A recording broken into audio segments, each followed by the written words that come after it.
ey ışkına, ey gel ışkın ey, ben değilim ey peridadım yolunu.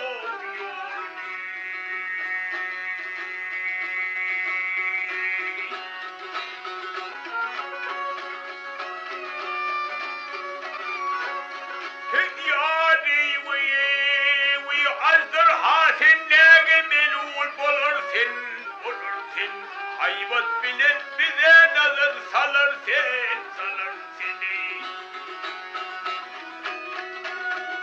Kahrım gelse hele kalmaz ölürsün. Ben değilim ey derdi yarım yolunu.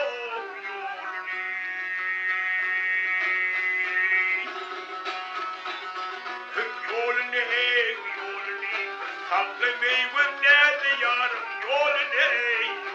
Oh, yolunu, oh.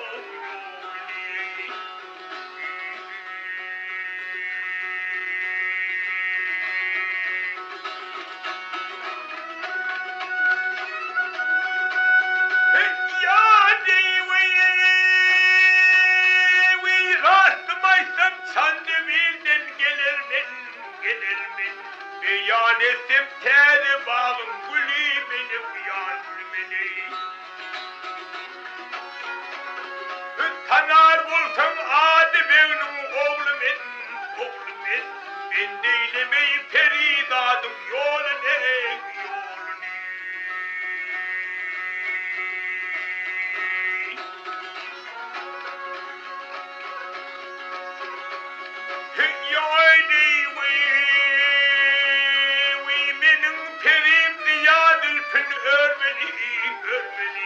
Ey gel öpmeni, yarım bilen 5 gün devran sürmeli